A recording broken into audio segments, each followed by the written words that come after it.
Amigos y amigas de Latinoamérica y de otras latitudes, los militantes de las causas nobles, una vez más nos juntamos, nos reunimos esta tarde especial por la señal de Tele2 Web y los medios asociados, así que un gusto siempre estar con ustedes desde la ciudad de Retiro al mundo. Hoy le damos la bienvenida a una amiga de Arequipa, Ana Guille, que ella es periodista y docente de la Universidad de San Martín de Porres, directora de prensa de CNT Noticias, y nos va a acompañar desde Arequipa, Perú. Junto a ella, ya como es habitual, tenemos a Mariano, desde Buenos Aires, Argentina, Santiago Mejía, desde Quito, Ecuador.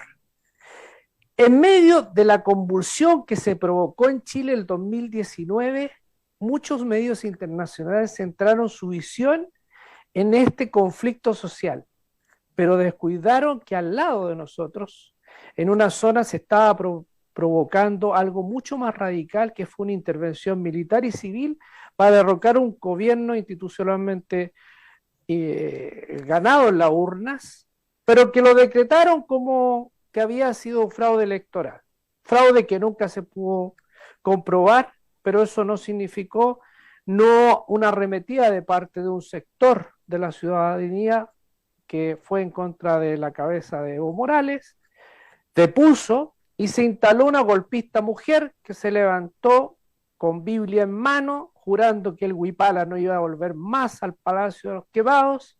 Ella es Yanine Áñez. Para conversar de este tema, y que mejor que un boliviano nos cuente de su mano, de su experiencia y su acción vivida, el abogado Gabriel Villaolambal, titular de la Universidad Mayor de San Andrés, mención en Derecho Internacional, un especialista, y de verdad que es un agrado tenerte aquí, Gabriel, tener aquí a Ana, tener a los que todos los días nosotros nos podemos reunir en diferentes formas, pero los días lunes nos estamos reuniendo en este programa. Bienvenido y gracias por acompañarnos, Gabriel. Muchísimas gracias a ti, Manuel, agradecer a Santiago, a Mariano, a Ana, el espacio, estar acá presentes para debatir del panorama regional, hacer un poco de remembranza histórica también y pues analizar el contexto de nuestra gran Latinoamérica, de nuestra gran Avia Yala, con múltiples desafíos, con múltiples retos y con múltiples hechos de la historia reciente que tienen que ser reflexionados para que no vuelvan a repetirse y sobre todo para el aprendizaje de nuestros pueblos. Buenísimo, Gabriel. Lo más importante para nosotros es un poco que nos orienten en el tiempo. Yo creo que aquí hay una historia, una línea de tiempo que podríamos abarcarla desde Mesa, resumidamente, pasando por Evo Morales, su entrada. Hoy día se cumplen, algo me estaba diciendo, de un aniversario más de la nueva Constitución que usted lo rige hace ya un periodo, y terminar con lo que significó ese golpe y obviamente la vuelta del pueblo al poder, como no debió haber sido en ningún momento maltratado. Bueno, voy a empezar yéndome quizás más atrás. 1825 se funda la denominada República de Bolivia. Después de múltiples republiquetas, de múltiples sublevaciones indígenas, tanto aymaras, quechuas, guaraníes, indígenas de tierras altas, indígenas de tierras bajas, con una gran generala, Juana Zurduy de Padilla, más reconocida en Argentina que en el propio Estado boliviano.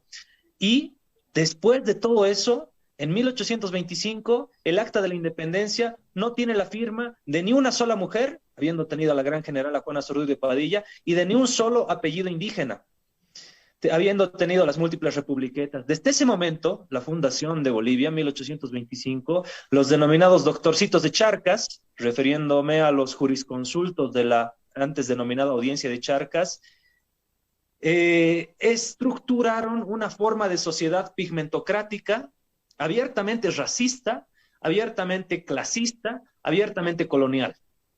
Es como nace a la vida independiente Bolivia, el Estado boliviano. Incluso estos denominados doctorcitos de Charcas llegan a enfrentarse con el libertador Simón Bolívar. En determinado momento cuenta la historia de nuestro país. Es importante irnos tan atrás, hasta la fundación de Bolivia, porque logramos entender esa estructura de una sociedad pigmentocrática, en la cual la parte superior de la pirámide estaba regida por los denominados criollos, la gente que detentaba un color de piel blanco, y hace algún momento también un viceministro, perdón, de Yanine Áñez dijo, yo no cumplo el perfil somático para ser masista, porque yo soy rubio, tengo ojos verdes y soy crespo.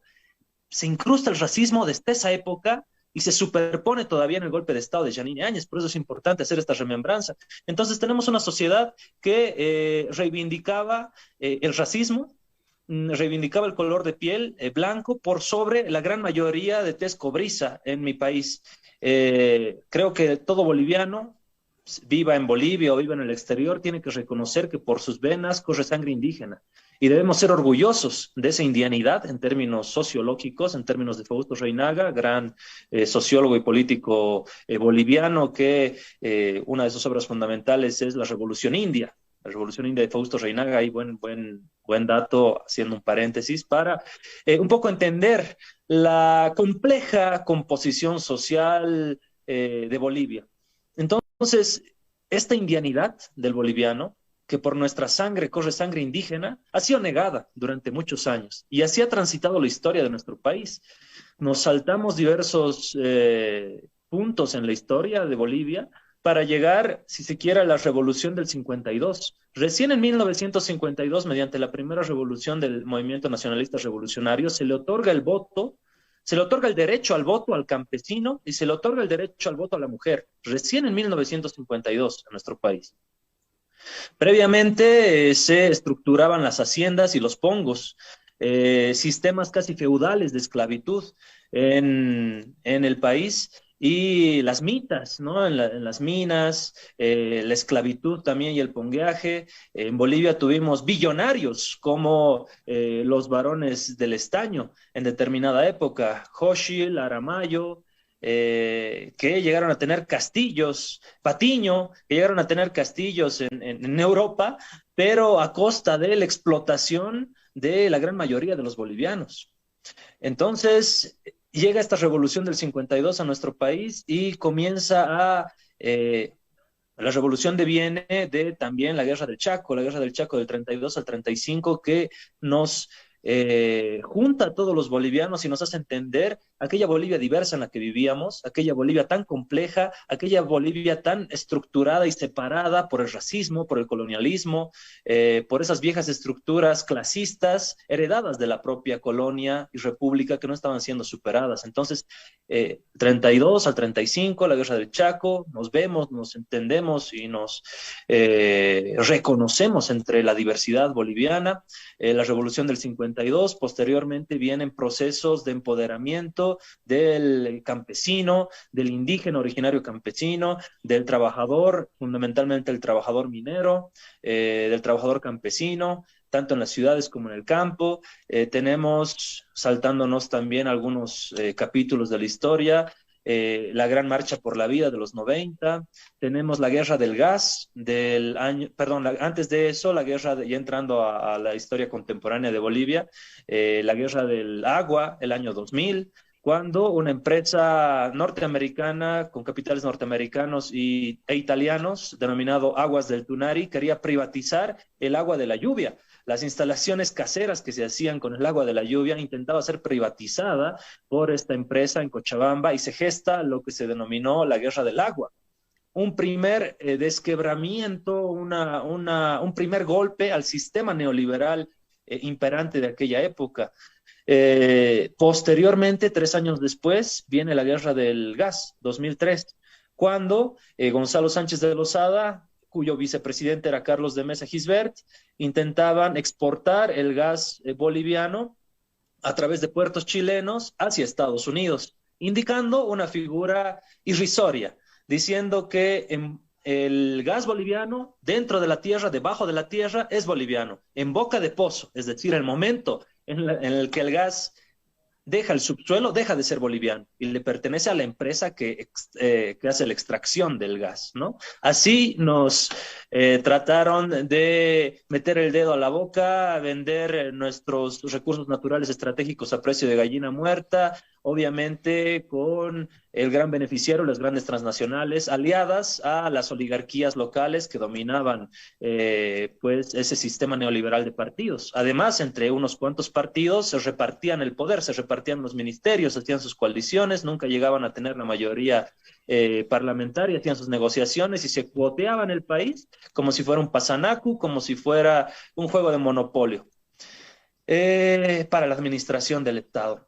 En ese cúmulo de acumulación revolucionaria histórica, valga la redundancia, de diferentes procesos, hablo de lo que ya les hablé anteriormente, la marcha por la vida de los 90, la guerra del agua del 2000, la guerra del gas del 2003, surge el movimiento al socialismo no como partido político, sino como instrumento político por la soberanía de los pueblos, un instrumento que aglutina 3 organizaciones sociales matrices de Bolivia: la Central Sindical Única de Trabajadores Campesinos de Bolivia, la Confederación de Mujeres Campesinas de Bolivia, Bartolina Tiza, y lo que en este momento se llamaba los colonizadores, ahora llamados interculturales. Son 3 organizaciones eminentemente campesinas del amplio bloque popular que dicen: los partidos políticos nos han dicho que el indio, el indígena, no sirve para nada y que simplemente sirve para arar la tierra, para cuidar la tierra.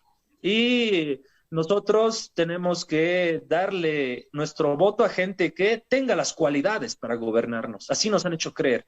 Pero quebramos con este pensamiento y decimos: estas 3 organizaciones sociales matrices, ahora vamos a votar por nuestra propia gente, vamos a votar por nosotros mismos.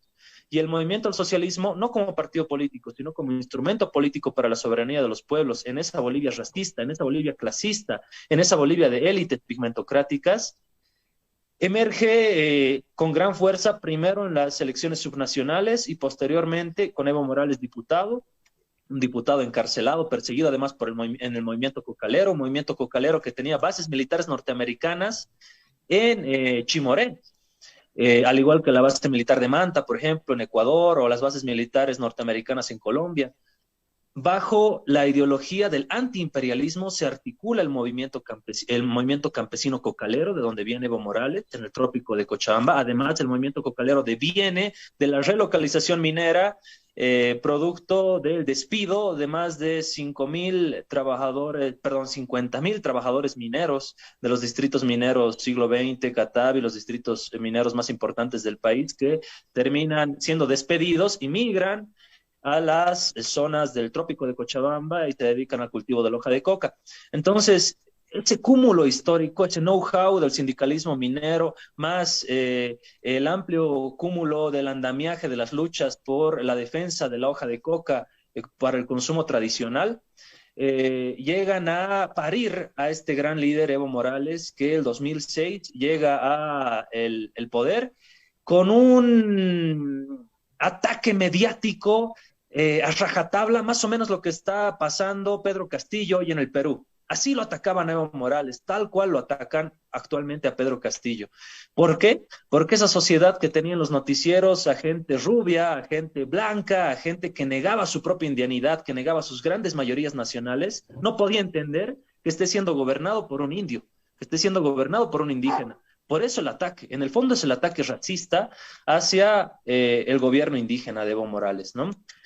Pasa el 2006, se intenta gestar un golpe de Estado, el 2008, lo que se ha denominado el golpe cívico prefectural, la denominada media luna, un intento de separatismo, de fragmentación física de Bolivia a través de mercenarios contratados en la zona de los Balcanes, croatas específicamente, contratados por el Comité Cívico de Santa Cruz. Se logra sofocar ese intento de golpe militar, con paramilitares, lo vuelvo a decir, croatas, lo que se ha denominado caso terrorismo, intento de separatismo de Bolivia, a través de estas oligarquías orientales, 2 logias fundamentalmente, los Caballeros del Oriente y los Caballeros Toborochi de Santa Cruz, que nunca le perdonaron que un indígena gobierne Bolivia, esa Bolivia que se negaba a sí misma, que negaba su propia identidad india. Ante eso, La constitución política del Estado, un gran trabajo de las grandes mayorías populares. El 2009 se aprueba con un referéndum, después de ser aprobada, la misma el 7 de febrero. Hoy estamos cumpliendo 13 años de esa nueva constitución política del Estado que reconoce las 36 nacionalidades preexistentes al surgimiento de la República de Bolivia, constituyéndonos en un Estado plurinacional, reconociendo esa pluralidad étnica, esa pluralidad en la composición de la propia identidad boliviana, reconociendo además como idiomas oficiales todos los idiomas, ¿no? Y llegamos a, no sé si todavía tengo tiempo o me estoy excediendo. Llegamos a los 14 años de Evo Morales. En esos 14 años pensábamos que se había erradicado ese racismo, ese colonialismo, ese clasismo, pero no, el 2019 simplemente estaba dormido, simplemente estaba dormido. Y so pretexto de un megafraude que hasta el día de hoy no han podido comprobar en torno a las elecciones del 2019, se gesta un golpe policial, militar y cívico, en el cual los actores fundamentales son precisamente los comités cívicos que no reconocen las elecciones del 2019, apelan al fraude electoral, y actores externos como la Organización de Estados Americanos, habiendo llegado a un acuerdo con el Estado boliviano, incendia mucho más con un informe preliminar la situación del país, además emitiendo su informe a las 4 de la mañana, incendiando pues la álgida situación política que se estaba desarrollando por esta sospecha de fraude en las elecciones.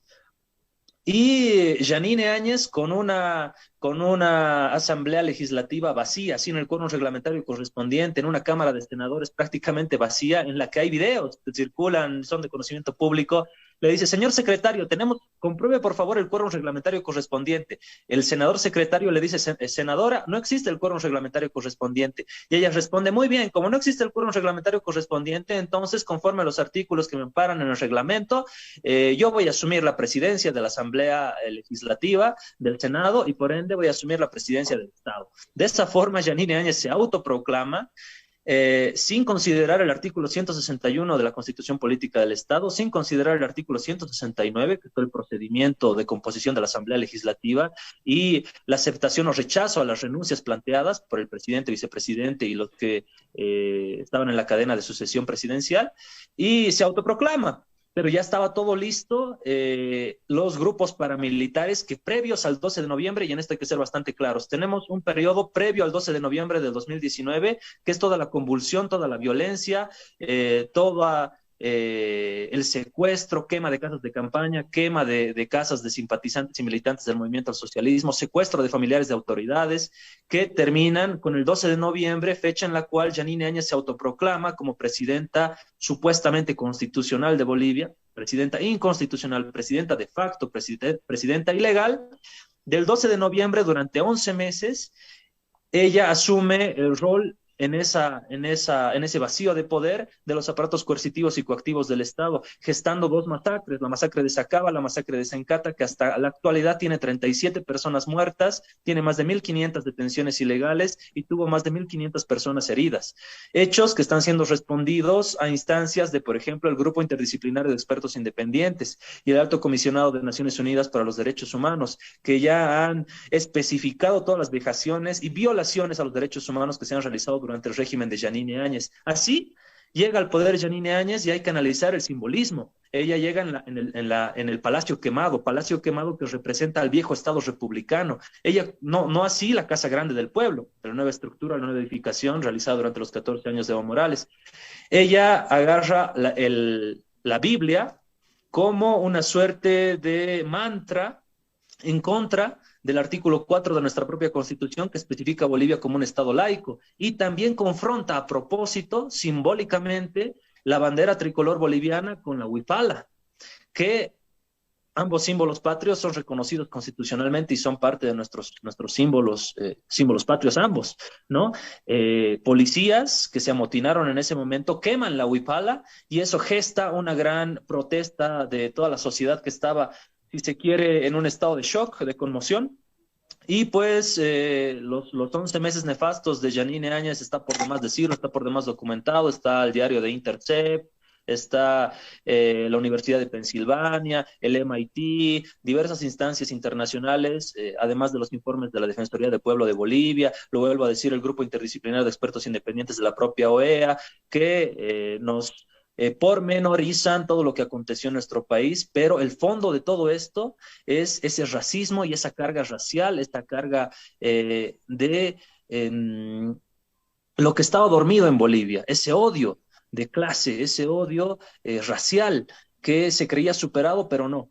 Y actualmente los detractores del movimiento al socialismo, del propio MAS, siguen atacando a Evo Morales porque temen que nuevamente el indio vuelva al poder, que nuevamente el indio asuma las riendas y lo haga bien, que nuevamente el indio tenga los indicadores económicos favorables a nivel de la CEPAL, del BID, del Banco Mundial, de crecimiento económico, de crecimiento en los bienes y servicios, de crecimiento en todos los indicadores a instancias internacionales que nos dan todos los organismos durante ese periodo de mandato, ¿no? Incluso de erradicación de la hoja de coca y combate al narcotráfico, especificado por la Oficina de Naciones Unidas para los estupefacientes. Entonces, tenemos esta suerte de estructura bastante compleja en Bolivia, que es lo que nos ha llevado al golpe de Estado y lo que aún hoy se están aferrando algunos opositores para seguir combatiendo al gobierno indígena del movimiento al socialismo, que ha también aumentado la clase media, pero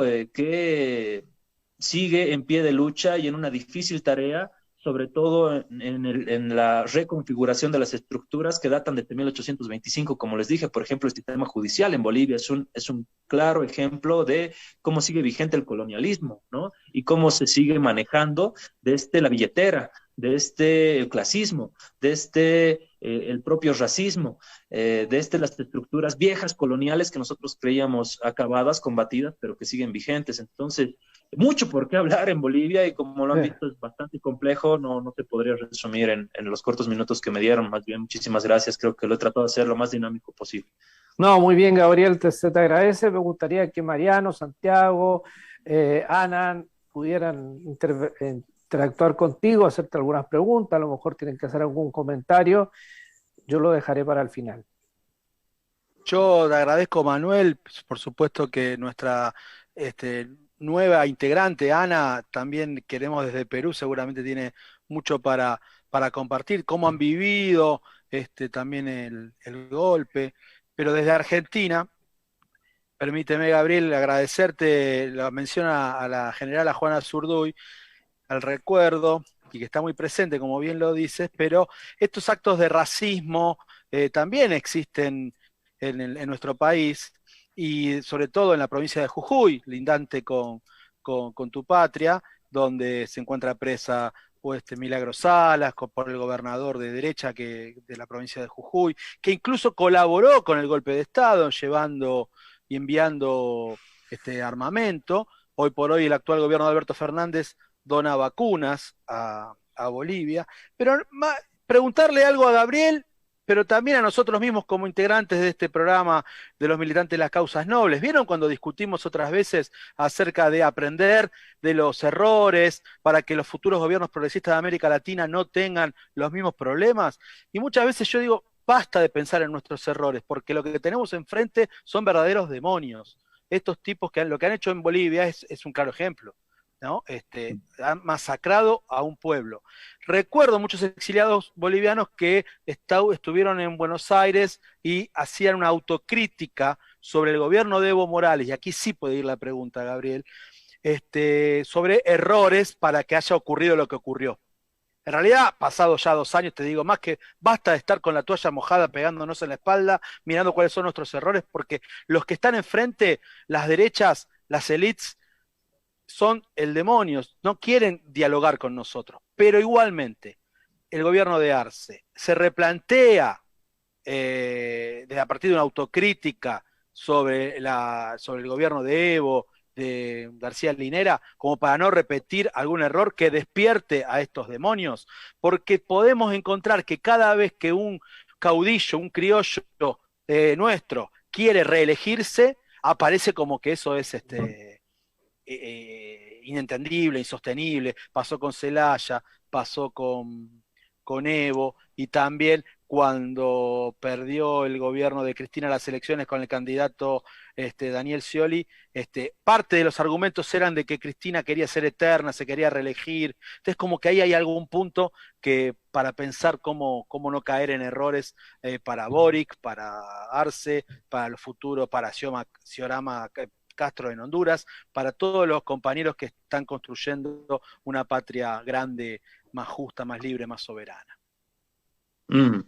En Bolivia tuvo mucho que ver, gracias Mariano por la pregunta, en Bolivia tuvo mucho que ver el tema generacional, ¿no? Porque tienes imagínate tú, un niño de 6 años que está entrando a primero básico. En primero básico tiene un Evo Morales presidente. Pasados 12 años, ese niño ya tiene 18 años, ya vota y seguía teniendo un Evo Morales presidente. Entonces, fácilmente a esa generación centennial, incluso a la generación millennial, le puede escalar en la cabeza de decir, el dictador quiere eternizarse en el poder, quiere perpetuarse, ya hasta 12 años, va a estar 40 años, va a estar 80 años, el MAS quiere entornillarse en la silla presidencial, ¿no?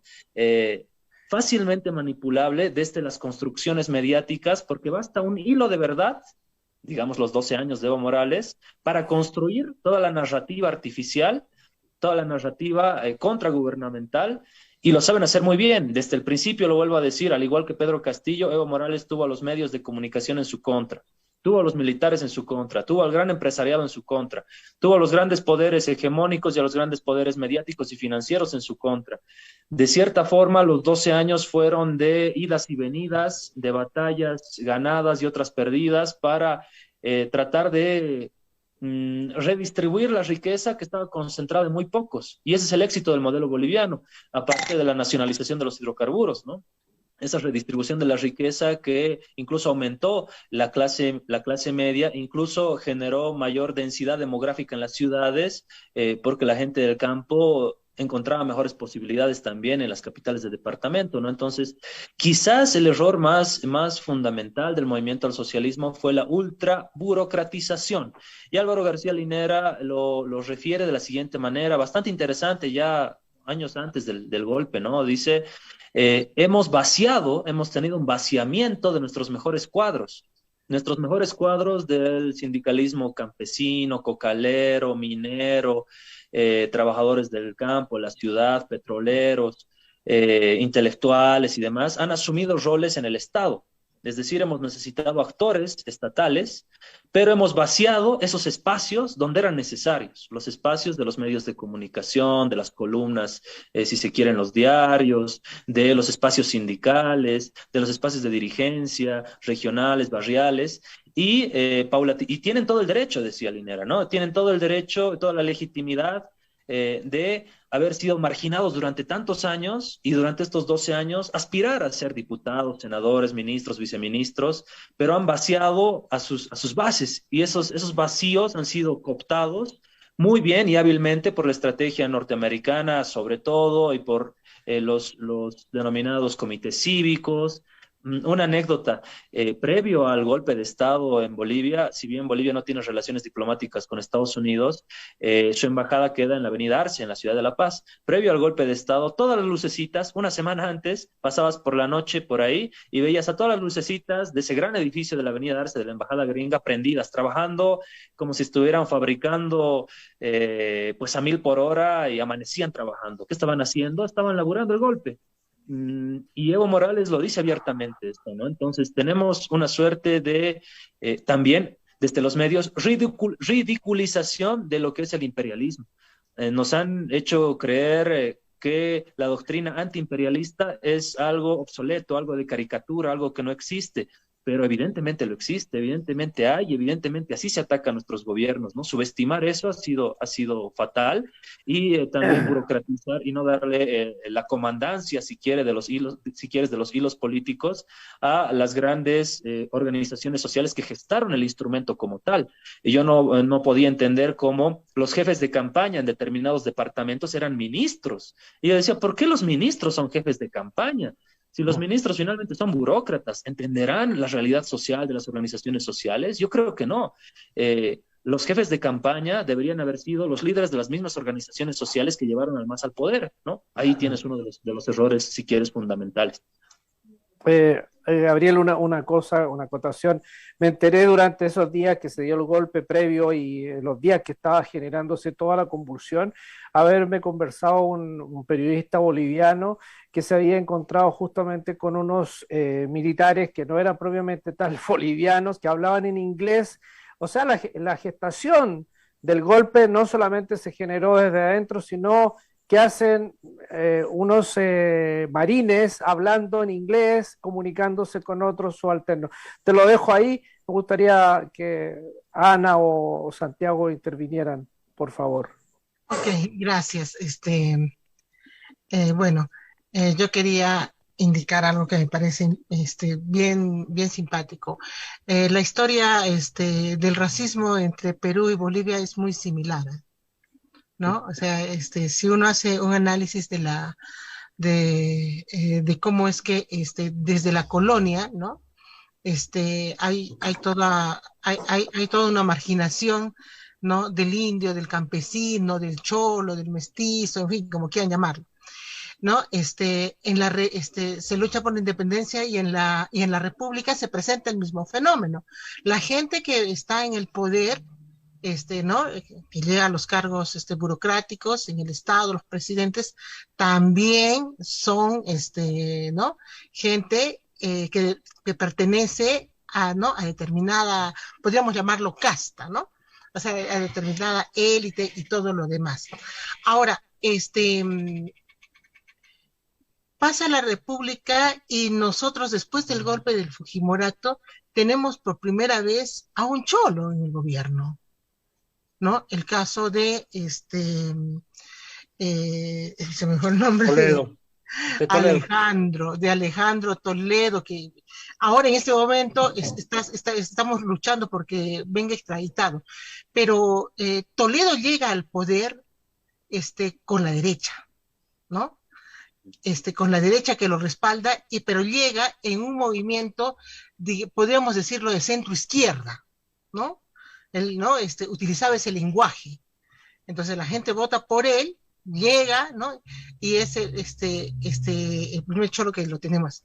El otro caso, el otro fenómeno es como Ollantumala, ¿no? Ollantumala, un militar, ¿no? Retirado, cobrizo, ¿no? También, y la gente vota por él, ¿no? Y de alguna manera con la esperanza de que sea un Velasco, ¿no? Nosotros tuvimos un presidente, un general, Velasco, Juan Velasco Alvarado, que fue de corte socialista, ¿no? Claro que ingresó al poder a través de un golpe de Estado, se lo da, ¿no? A Fernando Belaúnde Terry. Entonces, por ahí hay ¿no? En la colonia y en la República tenemos, ¿no? Estos quiebres, ¿no? Y yo me preguntaba, en el caso de Bolivia, fuera de Evo Morales, ¿otro cholo ha estado siquiera en el poder? Bueno, que yo sepa, no, ¿no? Entonces, y otra cosa que encuentro muy similar es el modus operandi en cuanto a lo que viene a ser esta forma, ¿no? De decir, no es posible, ¿no? Que una persona, ¿no? Cobriza llegue al poder, no es posible, ¿no?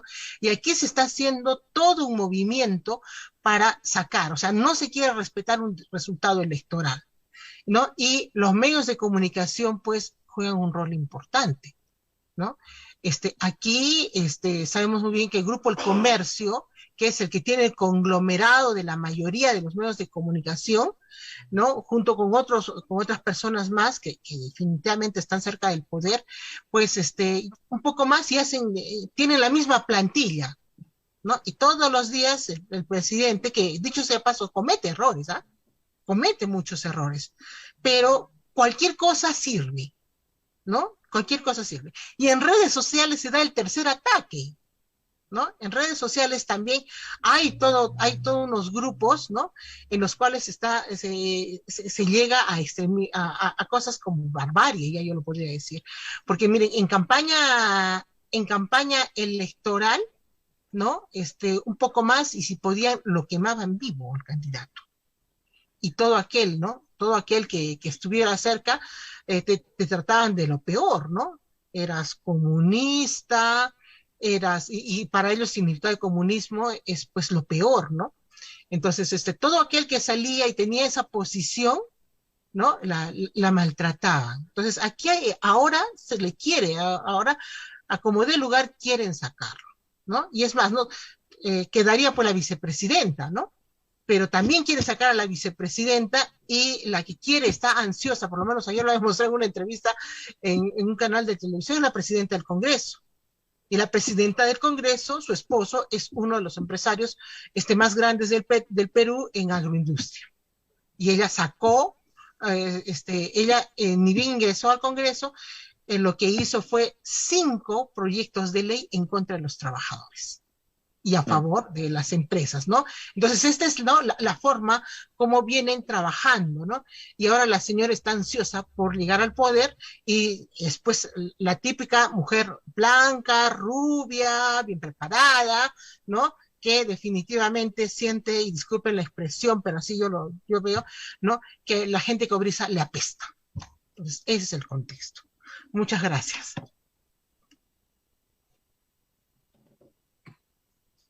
Gracias a ti y Santiago, te veo ahí tranquilo pero inquieto. Bueno, sí, para mí, digamos, ha sido un gusto escucharle a Gabriel, escucharles a todos. Quería mencionar que, bueno, quizás lo más interesante de estos encuentros es, digamos, el hecho de que estamos conectados desde diferentes países de la región, en este momento desde Perú, desde Argentina, desde Chile, desde Bolivia y quien les habla desde Ecuador. Entonces, eso para mí es una enorme satisfacción. Eso para mí es una cosa extremadamente rica y extremadamente interesante, es una enorme satisfacción, como digo. Y bueno, en relación a la presentación, a las ideas que puso Gabriel sobre la mesa, quiero felicitarle, me parece que fue un excelente análisis que nos permite comprender muchas cosas sobre el proceso boliviano. En poco tiempo supo poner sobre la mesa elementos importantísimos sobre lo que ha sido este proceso difícil liderado por Evo Morales y por el MAS. Bueno, me alegra también ver que encuentro yo, digamos, una influencia de la teoría decolonial, de autores como Aníbal Quijano, como Enrique Dussel, como Ramón Grossfogel dentro del análisis de Gabriel, y me parece que eso es fundamental. Yo he pensado que para comprender nuestros países, especialmente la región andina, ¿no es cierto? Y eso tiene que ver con lo que planteaba Ana también, digamos, es fundamental tomar en cuenta 2 conceptos. En primer lugar, colonialismo y luego colonialismo interno, y creo que Gabriel va a coincidir con lo que estoy diciendo.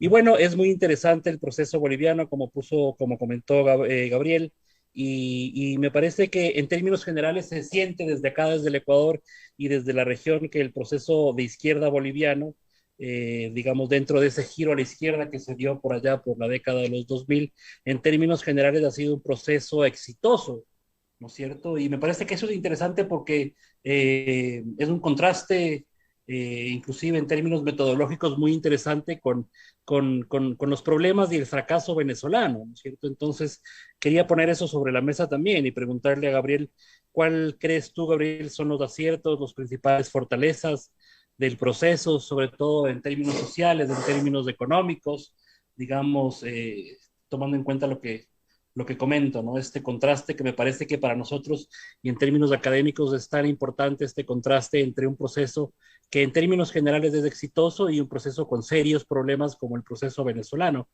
Entonces, cuéntanos, Gabriel, si es posible, las fortalezas, quizás las debilidades, para entender un poco más qué es lo que sucede en Bolivia. Bueno, respondiendo a Ana, sí hubo un vicepresidente, precisamente de Gonzalo Sánchez de Lozada, quien masacró a la gente en la guerra del agua y quien masacró a la gente en la guerra del gas, que se cambió de apellido. Hablo de Víctor Hugo Cárdenas. Víctor Hugo Cárdenas, apellidaba Víctor Hugo Choquehuanca, era de la región de Guatajata, la población de la que actualmente es también el vicepresidente actual del Estado, el vicepresidente David Choquehuanca. Se cambió de apellido a Cárdenas y optó, y fue, digamos, la primera representación y el primer indígena, de sangre indígena, en la presidencia de Bolivia por viaje que tuvo Gonzalo Sánchez de Lozada y quedó como presidente, el vicepresidente en este caso Cárdenas, que como te dije, Ana, cambió su apellido de Cárdenas a Choquehuanca, ¿no? Pero no hay que romantizar tampoco los movimientos indígenas ni los movimientos indianistas. ¿Por qué? Porque por un lado tienes a Yacu Pérez también, ¿no? En Ecuador, y no me dejarán mentir, que tiene una construcción, si se quiere, discursiva, muy afín al indianismo, al indigenismo, pero que a la hora de la hora su accionar es estrictamente pragmático, casi al estilo de las ONGs gringas o de la NET, ¿no? Entonces, creo que dos apreciaciones son sumamente importantes. Reconocer tu indianidad, reconocerte que por tu sangre corre sangre indígena como latinoamericano, no te hace de por sí afín a las teorías de, por ejemplo, que te hablan de la nación quechua o la nación aymara, como si fueran naciones homogéneas, racialmente homogéneas, que por las cuales no cruza el sentido de clase o el capital como tal. En Bolivia, al menos, tienes compañeros, compañeras que se autoidentifican como aymaras o como quechuas, pero que también explotan a sus propios hermanos aymaras y quechuas. Entonces, no basta el reconocimiento de la autoidentificación indígena si no es analizado a partir de la transversalidad de lo que son las clases sociales también, ¿no ve? Y ahí volvemos nuevamente a dos viejos conceptos, la condición de clase y la conciencia de clase.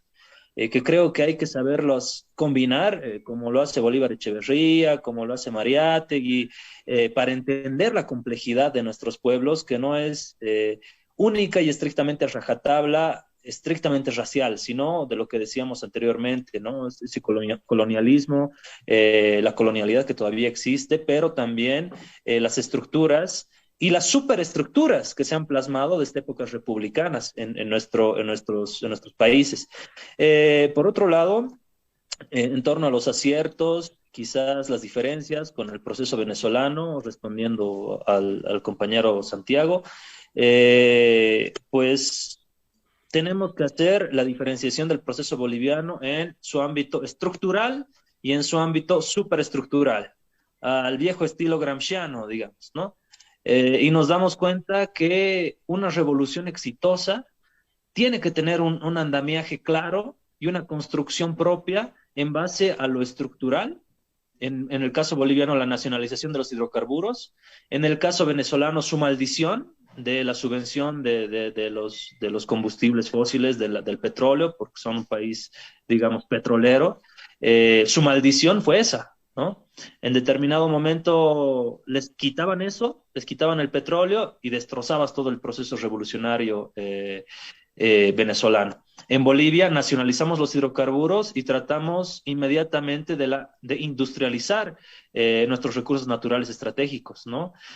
Cosa que quizás en ese camino estructural no se vio muy forzado Venezuela porque tenía el otro ámbito, el que quizá le faltaba a Bolivia, que era el ámbito superestructural. La gente tenía en su conocimiento, en su entendimiento mental, que la revolución y el proceso venezolano, pues realmente los había sacado de la pobreza, que antes no podían ingresar a un supermercado, que antes no podían ingresar, que no tenían acceso a la formación universitaria, que Chávez había creado eso, un montón de cosas que en el proceso boliviano, subsumidos por el tema estrictamente de la bonanza económica, del buen andamiaje estructural, hemos dejado de lado el tema de la revolución democrática y cultural, el tema superestructural.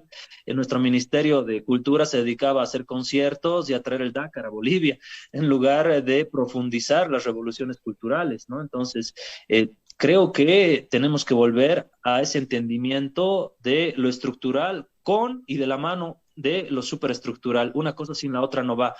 Bolivia, y ya terminando y cerrando esta intervención, Bolivia, exceso de estructura, muy buen andamiaje económico, carencia de lo superestructural que nuevamente nos trajo el golpe de Estado, ¿no? La más clara evidencia. Venezuela al revés, carencia de estructura y un trabajo sumamente maximizado, si quieres, en lo superestructural, en la conciencia revolucionaria, si quieres, ¿no? Pero que no iba acompañado de la estructura. Sí, Bueno, bueno, quería decir que cuando Gabriel se refiere a la estructura y a la superestructura, digamos, entiende por estructura los aspectos más materiales y económicos, si no me equivoco, Gabriel, y por estructura, digamos, los aspectos más que tienen que ver con el campo de las ideas y el campo de la hegemonía, ¿no es cierto? Para los que no estén familiarizados con ambos conceptos, no sé si me equivoco, Gabriel. Sí, así es, estructura, lo estrictamente económico, material, y superestructural todo el campo de la educación, la cultura, todo lo que especifica Gramsci, digamos, como las construcciones superestructurales, ¿no? Más sociales, culturales, de la educación, de la conciencia como tal. bueno, quiero hacerte un par de preguntas que me quedan dando vueltas. Que algo tocó Mariano ahí, pero me gustaría profundizar. ¿Era Evo Morales el candidato para que no sucediera esto que se dio? ¿Era posible que apareciera otro? ¿No prepararon un continuador del hecho? Porque Evo tuvo un plebiscito que le dijo que no, pero igual él en febrero, me recuerdo del 2016, si tú me puedes aclarar, y Evo fue igual a una elección, podría haber sido otro. Yo más de alguna vez dije, cuidado cuando uno empieza a quedarse en el poder y no empieza a criar gente que puede compartir este poder. Esa es una pregunta que te quiero hacer así derechamente. ¿Y qué pasa hoy día con los seguidores de Yanine Áñez? ¿Qué pasa con ellos? ¿Están en el gallinero revolviéndola? ¿Están vivos? ¿Se recluyeron a Santa Cruz de la Sierra, por decir alguna parte? ¿Qué está pasando con ellos? Bueno, en el ámbito de lo que hacías referencia tú, fue el 21F, justamente 2016, el referéndum que le dijo que no a Evo Morales. Posteriormente se realizó una interpretación constitucional que mediante el Tribunal Supremo Constitucional, que es el que interpreta la Constitución Política del Estado, se pues habilitó a Evo Morales y García Linera para una postulación más. Por supuesto que esto también fue un detonante fundamental para pues convulsionar el campo político en Bolivia. ¿Por qué? Si ustedes hacen un análisis hasta antes del 2016, hasta antes de ese referéndum, la oposición política al movimiento al socialismo y la oposición mediática, si bien estaba en contra, no tenía un argumento sólido para chocarse de frente y con todo y de forma clara y descarada y frontal contra el gobierno de Evo. Pasado el 2016 sí tenían esa excusa, ¿no? Y terminó pasando lo mismo. Terminó pasando que el 2020 nuestro candidato fue Luis Arce, el gestor del denominado Milagro Económico, el que acompañó a Morales como ministro de Economía. Y Evo Morales está descansando un periodo, probablemente el siguiente pueda también y está posibilitado, facultado para postularse, o sea, perdón, otro candidato, pero terminó pasando lo mismo y desde el propio movimiento al socialismo decíamos, ¿qué le costaba a Evo descansar un periodo más? Descansar un periodo y después volver al siguiente, ¿no? Estaba todo allanado para eso, pero bueno, son las circunstancias, las decisiones históricas de ese momento que son malas decisiones que se llegan a tomar y que se paga pues una consecuencia como la que pagamos en Bolivia, ¿no? Por todos lados, eso es indefendible. Pero tampoco se puede decir que no se gestó un líder que pueda reemplazar a Evo Morales. ¿Por qué? Tampoco es que cada 10 o 20 años nace un Tupac Katari, un Nelson Mandela, un Evo Morales, un Correa, un Lula. Los liderazgos son así, por eso son extraordinarios, porque precisamente no es que se repiten cada 10 años o cada 20 años, eso los hace extraordinarios. Pero también tenemos diferentes compañeros en Bolivia. Por ejemplo, te hablo Andrónico Rodríguez, actual presidente del Senado, con 33 años. Gualberto Arispe también, que viene del sector cocalero. Tienes a compañeras mujeres, concejales, alcaldesas, asambleístas departamentales, bastante jóvenes, ¿no? Tienes una ley de la juventud 342 que también te especifica el campo de acción de la juventud de los 16 a los 28 años. Tienes un montón de avances en la gestación de liderazgos, pero por supuesto nunca son suficientes, ¿no? Nunca se van a equiparar a los liderazgos históricos. Por otro lado, pues eso con relación a los liderazgos. La segunda pregunta que me hacías se me fue. Era sobre qué está sucediendo con los que fueron partidarios del golpe. Ah, sí. Bueno, ya las investigaciones y los procesos judiciales que se iniciaron posterior a la retoma de la democracia determinaron los altos grados de corrupción que tenía ese gobierno. Incluso en esos 11 meses ya se tenía denuncias, por ejemplo, el más emblemático es la compra de los respiradores, ¿no? Con sobreprecio en plena pandemia, engañando a la población, jugando con la salud de la población. En lugar de comprar respiradores y equipar las unidades de terapia intensiva, Yanine Áñez literalmente, y esto no es invento, agarraba helicópteros militares y tiraba agua bendita y le pedía a la gente que ayune. Esto es literalmente, así pasó. No es algo metafórico. Entonces, esta gente está actualmente asumiendo procesos, muchos por corrupción, por uso indebido de bienes del Estado, por desfalco a las arcas del Estado. Otros son los procesos golpe de Estado 1, golpe de Estado 2, seguidos a instancias de Lidia Patti, de las víctimas del golpe, que también se está procesando. Por ese caso, Yanine Áñez está ante la justicia ordinaria y está actualmente aprehendida. Bueno, en la cárcel, ¿no? También otros actores están corriendo la misma suerte.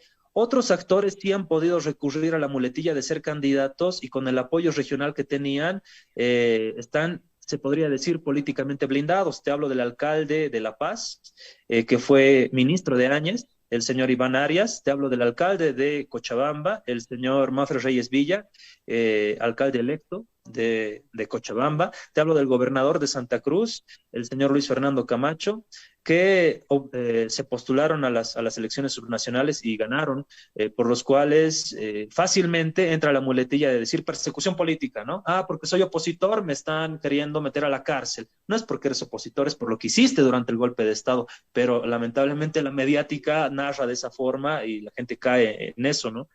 Entonces, se está siguiendo también 4 juicios de responsabilidades, 4 proposiciones acusatorias a instancias de la Asamblea Legislativa Plurinacional que tienen que tratarse para realizar juicios de responsabilidades a Yanine Áñez, porque no es, si bien todos sabemos que ha sido presidenta inconstitucional, ilegal e ilegítima, no es que el Estado ha quedado hueco. Alguien tomó tuición sobre el Estado y ese alguien fue Yanine Áñez, que fue reconocida incluso por los embajadores de la Unión Europea que le presentaron sus cartas credenciales, que fue respaldada por Jeff Gleckin, por ejemplo, el embajador británico en La Paz, ¿no? Entonces, tienes un montón de responsabilidades por el ejercicio indebido de la presidencia y tenemos el antecedente histórico de García Mesa, dictador que también asumió un juicio de responsabilidades, que también entró al poder mediante un golpe de Estado, pero que también asumió juicios de responsabilidades por masacres sangrientas. Lo mismo Yanine Áñez. No es que el Estado ha quedado hueco,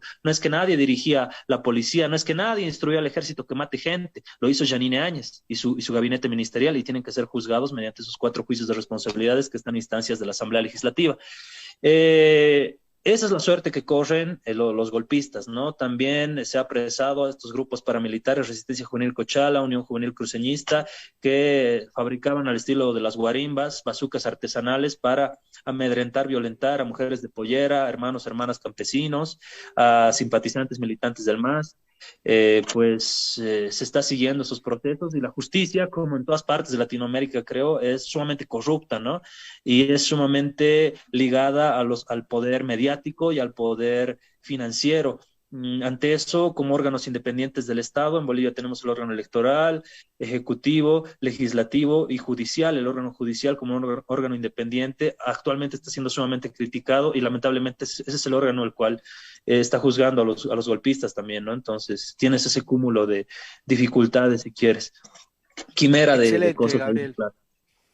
Excelente, Gabriel. La verdad que te queremos agradecer mucho la claridad, tu locuacidad también, para en pocos minutos que podamos aprender tanto también de lo que pasa en nuestra querida Bolivia. Como dijimos la semana pasada, cuando tuvimos al invitado de Honduras, sabemos más a veces lo que pasa en la política italiana, española, alemana, de lo que pasa en nuestros países hermanos. Por eso te invitamos a seguir formando parte de este grupo de militantes de causas nobles, que puedas estar en futuros programas con otros colegas de otros países, pero tenemos que volver a hablar sobre Bolivia. Claramente hay mucho más para conocer y aprender, Manuel. Sí, quiero agradecerle. Disculpen que no les pueda entregar, ya estamos cerrando hoy día. Ana, por haber estado. A Ana le tenemos que dar un programa completo porque en el fondo ella se está incorporando, los militantes de las causas nobles. Esperemos tenerla ya la semana siguiente, la subsiguiente, con algún tema que elijamos. Santiago, como siempre, muy oportuno en sus comentarios, es nuestro gurú del grupo. Y bueno, Gabriel, de verdad un aplauso porque fue muy enriquecedor haberte escuchado este rato y bien me dijo a mí Alfonso, es el personaje que te puede hablar de Bolivia con toda la propiedad. Así que te lo agradezco a la gente de Tele2 Web por habernos sintonizado. El programa queda grabado, lo pueden volver a ver a las 11 de la noche, horario chileno. Ustedes adecúen los horarios ahí y ya nosotros lo tenemos después en el canal de YouTube. Eso sería por ahora y muchas gracias a todos ustedes. Nos vemos. Gracias, un abrazo, saludos. Gracias. Un abrazo. Estamos todavía.